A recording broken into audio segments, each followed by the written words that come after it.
Oke, ini pembahasan soal simulasi OSNK Fisika SMA tahun 2023, ini bagian yang kedua ya. Jadi seperti teman-teman tahu, di bagian pertama sudah saya sebutkan bahwa simulasi OSNK Fisika tahun 2023 ini merupakan soal OSN tahun 2022 ya. Nah, di video ini dan video-video selanjutnya kita akan membahas soal-soal yang belum terbahas di playlist yang pembahasan KSN tahun 2022 ya. Oke, kita akan lihat soal yang ini.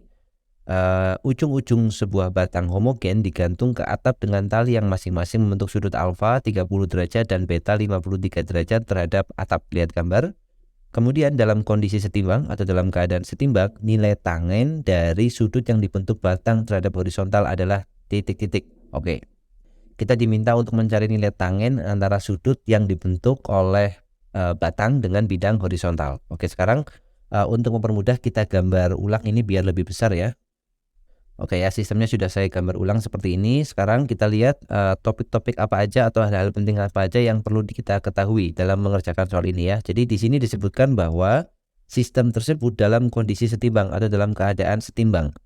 Nah, yang harus kita tahu bahwa dalam kondisi setimbang itu resultan gaya yang bekerja pada sistem itu 0, kemudian resultan torsi yang bekerja pada sistem juga sama dengan 0 ya. Jadi itu yang harus dipenuhi dalam kondisi setimbang. Jadi kita punya syarat nanti resultan gaya atau sigma F-nya itu 0. Kemudian yang kedua, sigma torsinya juga harus sama dengan 0 yang bekerja di sistem ini. Nah, sudah sebenarnya kita bisa pakai menggunakan dua syarat ini aja ya. Nah, yang pertama kita perlu gambarkan dulu gaya-gaya yang kerja di sistem tersebut ya. Kita gambarkan dulu. Jadi di sini ada alfa, kemudian di sini ada beta ya.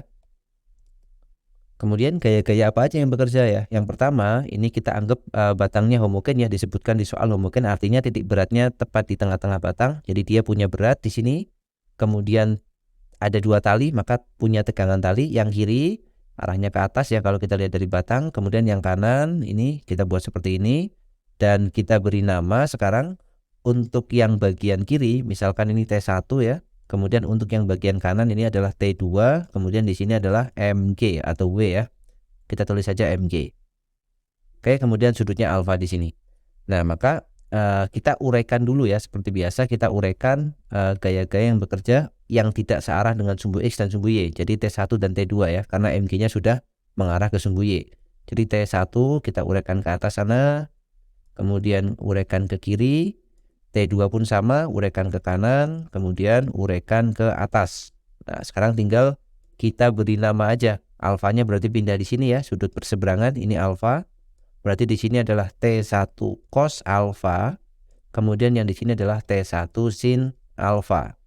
T2 pun sama, berarti betanya pindah di sini. Ini beta, berarti di sini T2 cosinus beta. Kemudian yang atas T2 sin beta. Oke ya, sudah cukup. Sekarang kita tinggal masukkan syarat untuk kondisi setimbangnya, yaitu sigma F sama dengan 0. Karena di sini ada dua orientasi gaya, orientasi kerja gaya ya, ke sumbu X dan sumbu Y, maka kita pecah untuk sigma F-nya. Jadi yang pertama kita tinjau dulu yang sigma Fx sama dengan 0 ya, yang ke arah sumbu X. Berarti kita ambil acuan X positif ke kanan, negatif ke kiri. Berarti T2 cosinus beta yang arahnya ke kanan. Kemudian dikurangi dengan T1 cosinus beta itu sama dengan T1 cosinus alfa ya, sama dengan 0. Maka kita dapat T2 cosinus beta itu sama dengan T1 cosinus alfa. Nah, seperti ini. Kemudian kita masukkan nilainya. Betanya 53, alfanya 30. Berarti ini T2 dikalikan cosinus 53 sama dengan T1 dikalikan cosinus 30. Nah, kita tinggal hitung aja tuh. Berarti cosinus 53 itu kan 3/5 ya. Jadi 3/5 T2 itu sama dengan cosinus 30 itu setengah akar 3 dikalikan T1. Maka kita bisa nyatakan T2-nya dalam T1 ya. Jadi kita punya T2 itu sama dengan dibagi dengan 3/5. Berarti kali 5/3. Jadi 5/6 akar 3 T1. Kita buat ini jadi persamaan kita yang pertama. Oke, selanjutnya kita akan melihat yang sumbu Y-nya ya. Kita lihat sumbu Y-nya, jadi sigma Fy itu sama dengan 0 ya. Sigma Fy-nya berarti kita lihat yang sumbu Y, Y positif ke atas, Y negatif ke bawah, berarti kita punya T1 sin alfa, kemudian ditambah dengan T2 sin beta, T2 sin beta, minus MG sama dengan 0 ya. Kemudian kita susun ulang dan masukkan alfanya tadi 30 derajat dan betanya 53 derajat ya. Jadi ini alfa 30 kita tulis saja di sini, alfanya 30, kemudian betanya 53 ya, biar tidak lupa. Oke, berarti masukkan sin 30 itu setengah. Jadi ini kita dapat setengah T1 plus T2-nya itu T2, sin betanya berarti sin 53 itu 4/5 sama dengan MG ya. MG-nya kita tukar posisinya, ditambah MG semua, maka yang ruas kanan jadi plus MG. Ini persamaan kita yang kedua. Oke, sekarang yang ketiga berarti sigma torsi sama dengan 0 ya. Nah sekarang kita lihat ini, pertanyaannya itu kan mencari sudut yang dibentuk antara batang dengan bidang horizontal. Nah bidang horizontalnya itu kan berarti kalau teman-teman lihat kan di sini nih, kita kasih batas ya warna hitam nih. Nah bidang horizontal tuh di sini, maka yang dicari sebenarnya adalah sudut ini. Nah sudut ini kita misalkan sudutnya theta di sini. Nah maka kalau dilihat di soal itu kan sebenarnya nggak ada masanya ya, maka yang untuk persamaan 2 itu sebenarnya nggak kita pakai karena di sini kita nggak punya data tentang massa. Maka kita pakai persamaan 1 dan persamaan yang dihasilkan oleh torsi nanti. Nah torsinya nanti akan kita acu pada pusat massa dari batang ini, misalkan titik O ya. Berarti torsi di titik O itu sama dengan 0. Nah tinggal kita lihat aja nih, berarti yang menimbulkan torsi adalah T1 sin, T1 cos, T2 sin, dan T2 cos ya. Untuk MG-nya tidak memberikan torsi. Kenapa? Kita pilih di O ya, karena kita nggak punya data tentang MG. Biar torsi yang oleh MG ini tidak kita perhitungkan. Nah sekarang kita tinggal hitung untuk torsi untuk masing-masing gaya ya. Nah untuk mempermudah biar gambarnya tidak tumpang tindih ya, biar lebih jelas terlihat, kita gambar ulang aja untuk batang dan gaya-gaya yang bekerja. Oke ya, ini gambarnya kita perbesar dulu supaya nanti terlihat jelas dan teman-teman tidak kacau dengan sudut dan lengannya ya. Jadi yang paling penting di sini sebenarnya menentukan lengannya. Jadi ini kalau kita gambar ini kan ada sudut di sini ya. Nah sudutnya di sini theta, atau kita buat pakai garis putus-putus saja mungkin. Oke, seperti ini ya. Ini adalah theta. Kemudian untuk T-nya, T1 dan T2-nya kan masing-masing ke atas ini ya, dan ke arah kiri. Jadi kita mengacu di titik pertemuan antara sudut ini aja, biar nanti tidak kacau ya. Nah, jadi kita buat seperti ini aja supaya mudah. Nah, di sini adalah T1 apa tadi? T1 sin, yang ke kiri T1 cos ya. Jadi ini T1 sin alfa, kita langsung masukkan aja. T1 dikalikan sin 30 jadi setengah. Ini setengah T1 ya, dapat dari T1 sin alfa. Yang ini T1 cos alfa. Cos 30 itu setengah akar 3. Jadi ini setengah akar 3 T1. Kemudian hal yang sama kita lakukan untuk T2. Jadi T2 ada yang ke kanan seperti ini, dan ada yang ke atas ya, ada yang ke atas. Nah, lalu sudut betanya ada di sini, berarti karena ini beta maka pindah, maka ini T2 dikalikan kosinus beta. Cos beta itu 53 derajat, berarti kosinusnya adalah 3/5, berarti ini 3/5 T2. Kemudian yang ke atas sin beta itu berarti sin 53 itu 4/5 ya. Ini 4/5 T2. Nah, kemudian poros kita atau acuan kita nanti adalah di pusat massa dari batang ini, di titik O ya. Titik O-nya ada di sini. Nah, kita tinggal hitung torsinya. Ini sudutnya theta. Oke, yang pertama, kalau teman-teman lihat nih, jadi perhatikan dulu arah putarannya ya. Kita menggunakan perjanjian kalau searah jarum jam positif berlawanan jarum jam, maka dia arah nilai torsinya nanti negatif ya. Jadi untuk T1 ini kan akan memutar ke sana ya, kan positif nanti T1 itu. Kemudian T1 yang ini T1 yang vertikal positif, T1 yang horizontal juga akan memutar batang positif juga ke arah sana, berarti ini positif ya. Kemudian yang T2 arah vertikal akan memutar batang ke arah kiri, berarti dia di sini arah putaranya ke sini, maka dia negatif. Kemudian yang T2 di sini akan memutar batang ke arah searah jarum jam, berarti ini positif. Nah, ini arah putarannya sudah kita tentukan dulu. Tinggal kita hitung torsinya.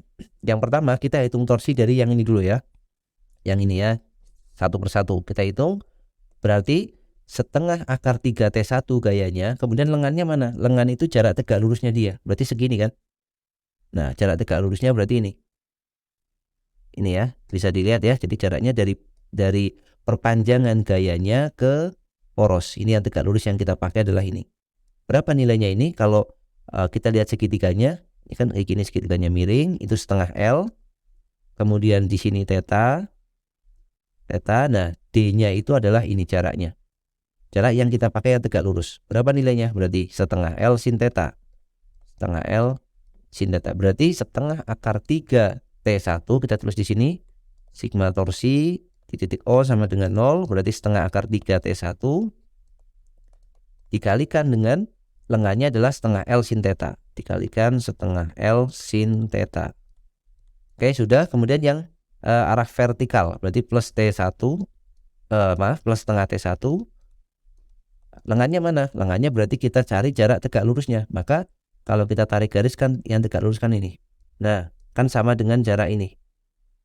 Ya, jadi sama ini kan sama dengan jarak yang bawah ini. Berarti setengah L cos theta kan? Setengah L cosinus theta. Nah, maka ini bisa kita tulis di sini setengah L cos theta. Kemudian yang kanan ini kita lihat yang T2 yang positif dulu ya. Berarti plus 3/5 T2. Kita hitung lengannya kita seperti biasa kita tarik perpanjangan garisnya, perpanjangan gayanya lalu kita buat di sini. Nah, tetanya nanti akan pindah di atas ini, ya kan? Theta itu kan akan kalau kita buat seperti ini ya. Ini titik O. Kemudian kita buat garis perpanjangannya untuk T2 ini kan seperti ini. Tetanya berarti pindah di sini theta. Oke. Kemudian yang menjadi lengan adalah yang tegak lurus, berarti yang ini. Berarti ini setengah L. Maka yang ini sin, berarti ini setengah L sin theta. Yang menjadi lengan untuk T2 yang arah horizontal yang positif ya. Jadi 3/5 T2 dikalikan setengah L sin theta. Dikalikan setengah L sin theta, kemudian minus yang satunya yang negatif ini 4/5 T2 dikalikan mana lengannya? Lengannya berarti yang tegak lurus. Kita tarik garis ini. Nah, tegak lurus ke O. Nah, berarti ini dia lengannya. Berarti sama dengan yang ini. Setengah L cos theta. Nah, sudah kita dapatkan ya setengah L cos theta.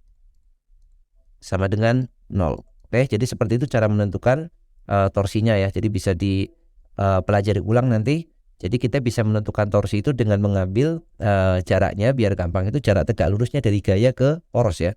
Kalau gayanya nggak nyampe kita bisa perpanjang garisnya. Garis kerja gaya itu bisa kita perpanjang, bisa kita perpendek. Maka akan lebih mudah menentukan lengannya. Maka karena di setiap suku itu punya setengah L, kita bisa bagi semuanya dengan setengah L. Maka habis setengah L-nya ya. Kita akan bagi semuanya ini dengan setengah L. Kalau kita bagi dengan setengah L, maka yang setengah L bisa kita coretin semua. Habis ini setengah L, kemudian setengah L, kemudian setengah L. Berarti menyisakan setengah akar 3 T1 sin theta ya, kemudian ditambah setengah T1 cos theta, kemudian ditambah 3/5 T2 sin theta, kemudian dikurangi 4/5 T2 cos theta sama dengan 0. Nah, kita buat ini jadi persamaan 3. Nah, berikutnya kita kan sudah tahu tuh konversi dari T2 ke T1 jadi persamaan 1 ya. Persamaan 1 T2 itu 5/6 akar 3 T1. Maka kita gabungkan persamaan 1 dan persamaan 3. Maka kita dapatkan ini kita copy aja ya biar cepat. Ini kita copy, kemudian yang T2-nya kita gantikan aja. Nah, kita copy sini. Yang ada unsur T2-nya kita hapus, kita ganti dengan T2-nya menjadi 5/6 akar 3 T1. Jadi dikali 5/6 akar 3 T1. Ini juga sama dikali 5/6 akar 3 T1 ya. T1-nya saya tulis di atas. Nah, kalau dilihat semua unsur sekarang sudah mengandung T1, maka kita bisa bagi dengan T1 semua ya. Kita bisa dibagi semua ruas dengan T1, maka T1-nya hilang. Ini bisa dicoret, T1-nya kita coret, kita coret. Lalu kita sederhanakan lagi. Jadi setengah akar 3 T1, setengah akar 3 sin theta ditambah dengan setengah cosinus theta, kemudian ditambah dengan ini 5-nya bisa dicoret ya, habis 3/6 jadi sepertiga, berarti 1/3 akar 3/6 jadi setengah ya, maaf, setengah akar 3 sin theta. 3/6 kan 1/2 ya, dikurang ini 5-nya dicoret, 4-nya dibagi 2 dapat 2, dibagi 2 dapat 3, jadi 2/3 ya. 2/3 kosinus theta sama dengan 0. Oke, kemudian yang ditanyakan kan tangen ya. Kita sudah dapat bentuknya cukup bagus ini. Supaya muncul tangen maka semua ruas kita bagi semua dengan supaya dapat tan berarti sin per cos kita bagi dengan cos. Kita bagi dengan cos theta. Maka kita dapatkan yang ini jadi setengah akar 3 sin theta dibagi cos theta. Berarti tan theta. Kemudian ditambah setengah cos theta dibagi cos theta. Cos thetanya habis jadi tinggal setengah. Plus setengah akar 3 sin theta dibagi cos theta. Jadi setengah akar 3 tan theta. Kemudian dikurangi 2/3 cos theta dibagi cos theta. Berarti 1 ya, sama dengan 0. Nah yang punya tan dan yang nggak ada tannya kita sendirikan. Jadi ini lihat setengah akar 3 tan theta ditambah setengah akar 3 tan theta. Jadi tinggal 1 akar 3 tan theta.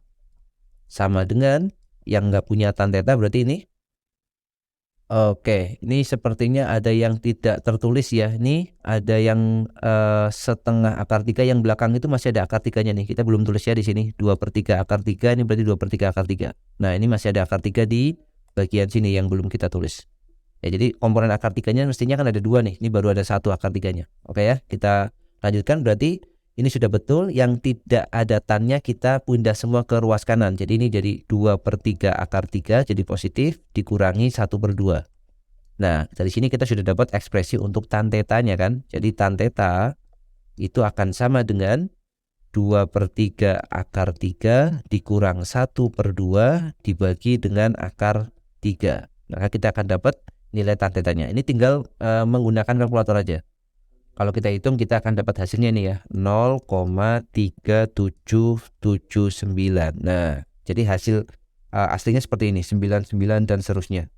Nah, tetapi di jawaban kan kita harus menuliskan satu angka di belakang koma ya, atau satu desimal gitu. Maka ini kalau kita bulatkan ya, berarti 0,3-nya naik kan, karena di belakang 37 berarti 0,4. Maka nilai tangennya adalah 0,4. Kita bisa jawab di sini adalah tangennya 0,4. Nah, ini kita sudah dapat jawabannya ya. Atau sebenarnya kalau tidak mau menguraikan seperti ini, untuk torsinya kita bisa tetap pakai T1 dan T2. Jadi caranya seperti ini ya, kita pakai alternatif caranya. Kita akan kerjakan untuk yang bagian torsi saja. Jadi yang untuk F-nya sama tentunya harus diuraikan ya. Torsinya kita nggak perlu menguraikan bisa sebenarnya. Jadi seperti ini ya, kita gambarkan dulu yang untuk T1 dan T2-nya. Ini T1 kita buat ke sana kan, T1. Kemudian T2 yang ke sana ya. Nah, sekarang tinggal kita pindah-pindah sudutnya aja. Jadi kita akan mengacu pada titik O yang ada di pusat massa ini. Nah, kita perpanjang untuk mempermudah sudut yang akan kita pakai. Ini kita perpanjang ya. Warnanya pakai warna merah aja ya. Kita perpanjang ke sini. Kemudian yang ini juga kita perpanjang ke sana. Ya, jadi biar kita tidak pakai yang sin dan cos dari elemen atau komponen T1 dan T2-nya. Tetap pakai T1 di sini dan kita pakai T2. Nah, yang perlu dipikirkan adalah lengannya ya. Lengannya. Untuk T1 sendiri, lengannya adalah jarak dari perpanjangan gaya ke poros yang tegak lurus. Jadi lengannya ini. Nah, ini adalah lengan untuk T1. Kita sebut aja D1 ya. Ini lengan untuk T1 dan ini tegak lurus. Berarti ini D1-nya. Yang T2 mana lengannya? Lengan tegak lurusnya adalah dari sini ke sini. Nah, ini D2. Nah, tinggal kita cari D1 dan D2-nya. Berarti nanti torsinya sigma torsi di titik O ya. Tadi titiknya O ya. Jadi sigma torsi di titik O sama dengan 0. Maka torsinya tinggal T1 itu searah jarum jam berarti positif. T1 kali D1. Kemudian T2-nya berlawanan jarum jam kan. Arah putarannya. Jadi minus arah torsi yang arah putaran dari torsi yang dihasilkan oleh T2 kan ke arah kiri ya. Jadi minus T2 dikali D2 sama dengan 0. Nah, kita tinggal mencari D1-nya. Kalau kita lihat, ini kan alfa kan ada di sini ya. Kita buat garis bantu dulu.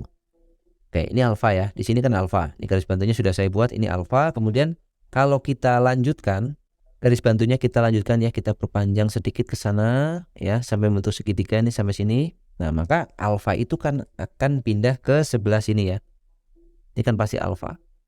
Ya, jadi dari garis bantu yang horizontal tadi sampai ke garis yang warna merah. Sedangkan dari batang ke garis horizontal itu kan theta. Jadi mungkin gambarnya kita pindah sini aja. Ini kan batangnya nih. Ini batangnya. Kemudian ini adalah alfa, maaf theta ya, yang di soal theta. Kemudian ini perpanjangan T1. Nah, alfa itu kan dari garis horizontal sampai ke sini kan. Ini alfa. Dari horizontal sampai ke warna merah. Nah, maka kalau kita perhatikan segitiganya, ini kan batang nih tadi. Ini batangnya di sini. Kemudian D1 itu kan ini. Kita tarik garis ini tegak lurus. Kita buat garis yang agak lurus saja ya. Ini D1-nya ini. Nah, berarti sudutnya itu kan alfa plus theta kan. Ini D1-nya. Berarti yang kita pakai sisi miringnya adalah setengah L. Nih sisi miringnya setengah L. Kemudian sudutnya adalah segini. Alfa plus theta. Berarti D1 itu di depan sudut. Nah, ini sisi miringnya. Ini D1-nya. Berarti D1 itu sama dengan dia di depan sudut. Maka setengah L dikalikan sin alfa plus theta. Jadi seperti ini kan. Alfa ditambah theta. Nah, lakukan hal yang sama untuk D2. Ya, D2 itu kita menggunakan sudut beta berarti di sini. Caranya sama ya, kita gambar dulu misalkan untuk batangnya kan seperti ini batang. Kemudian untuk T-nya itu kan kayak gini. Nah, kita buat yang agak panjang supaya nanti terlihat ya. Kemudian kita buat garis horizontalnya kayak gini ya. Ini garis horizontalnya. Nah, lalu beta itu kan nanti akan ada di sini kan. Ini kan beta nih. Kalau kita buat garis horizontal, berarti betanya kan ini. Ini beta. Berarti dari sini sampai sini itu beta yang warna biru. Padahal kalau kita perhatikan bagian yang sebelah sini itu kan pasti theta ya, sudut berseberangan ya. Ini theta juga. Berarti yang sebelah sini itu theta. Oh, maaf, bukan alfa ya, theta ya. Jadi ini theta, maka D2-nya kan kita tarik garis tegak lurus ke sini. Set ini ya, ini D2. Kemudian ini tegak lurus, harusnya tegak lurus ya, ini agak miring. Kita buat garis pakai garis lurus saja. Oke. Nah, seperti ini.